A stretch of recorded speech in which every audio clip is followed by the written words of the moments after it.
Kemajuan zaman dan teknologi tidak serta-merta membuat mobilitas dan aktivitas manusia sehari-hari berkurang. Sebaliknya, desakan kebutuhan dan pertumbuhan penduduk membuat mobilitas dan aktivitas sehari-hari semakin bertambah. Sebagai contoh, berdasarkan keterangan Wakalantas Polrestabes Bandung, rata-rata volume kendaraan di Kota Bandung mencapai sekitar 304.726 perharinya. Mobilitas yang padat tersebut tentu tidak terlepas dari beberapa permasalahan. Salah satunya adalah fasilitas publik yang mendukungnya. Kehadiran fasilitas publik sudah sepantasnya sangat diperhatikan dan ditingkatkan. Bukan hanya fasilitas untuk kebutuhan-kebutuhan primer seperti transportasi umum, tapi juga untuk kebutuhan mendesak dan tak terduga. Sebagai contoh, seperti saat sekarang musim hujan, perubahan cuaca bisa terjadi kapan saja dan berlangsung sangat cepat. Ketika hujan turun, tentu akan menghambat mobilitas dan aktivitas. Fasilitas sederhana seperti tempat berteduh sangat dibutuhkan pada kondisi saat ini. Saat tiba-tiba terjadi hujan dalam perjalanan, secara otomatis kita akan mencari tempat berteduh terdekat, baik di minimarket, halte bus, bahkan rumah warga.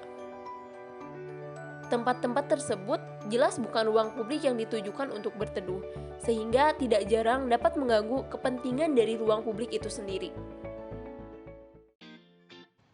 Berdasarkan permasalahan tersebut, kami mengajukan sebuah inovasi berupa tempat berteduh yang dinamakan Rumah Awan.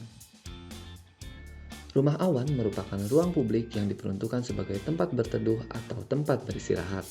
Rumah Awan terdiri dari ruang bersih, ruang bersantai, perpustakaan, ruang penitipan, dan jalur aman. Ruang bersih merupakan ruangan pertama yang akan dilewati oleh pengguna untuk membersihkan diri terlebih dahulu.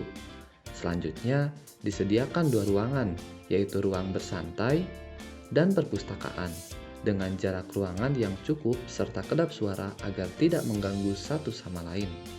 Adapun keberadaan perpustakaan ditujukan agar rumah awan tidak hanya berguna saat musim hujan, melainkan berguna juga kapanpun sepanjang tahun.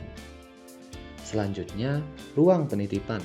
Ruang penitipan ditujukan untuk menitipkan barang atau kendaraan apabila pengguna ingin melanjutkan perjalanan menggunakan transportasi umum, sehingga rumah awan juga akan diatur tidak jauh dari ruang publik atau fasilitas umum. Terakhir, terdapat jalur aman yang merupakan jalur bawah tanah yang menghubungkan rumah awan dengan fasilitas kendaraan umum terdekat.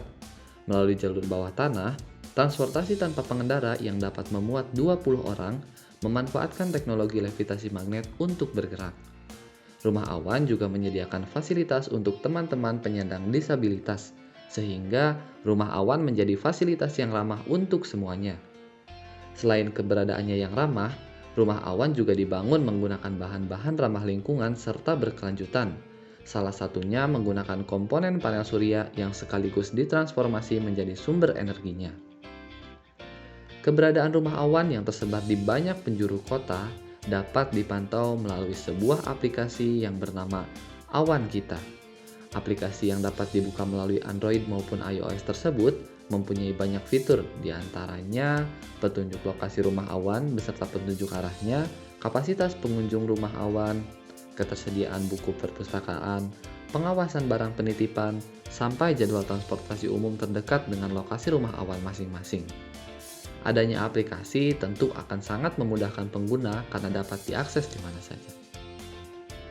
Rumah awan mendukung berbagai tujuan pembangunan berkelanjutan atau SDGs, yaitu tujuan ke-9 tentang infrastruktur, industri, dan inovasi, khususnya pada poin pertama tujuan tersebut, yaitu membangun infrastruktur yang berkualitas, dapat diandalkan, berkelanjutan dan tahan lama, termasuk infrastruktur regional dan antar batas, untuk mendukung pembangunan ekonomi dan kesejahteraan manusia, dengan berfokus pada akses yang terjangkau dan sama rata bagi semua. Kemudian, mendukung juga tujuan keempat tentang pendidikan berkualitas, yaitu dengan adanya perpustakaan, dan tujuan ketujuh tentang energi bersih dan terjangkau dikarenakan komponen pembangunannya. Pembangunan rumah awan dimulai dari studi pendahuluan mengenai penempatan atau penataannya, studi kebijakan serta investasi, studi pengembangan teknologi yang akan digunakan, sampai terakhir tahap pembangunan. Gagasan rumah awan yang memberikan banyak kemanfaatan merupakan gagasan yang konstruktif atau sangat mungkin untuk diwujudkan.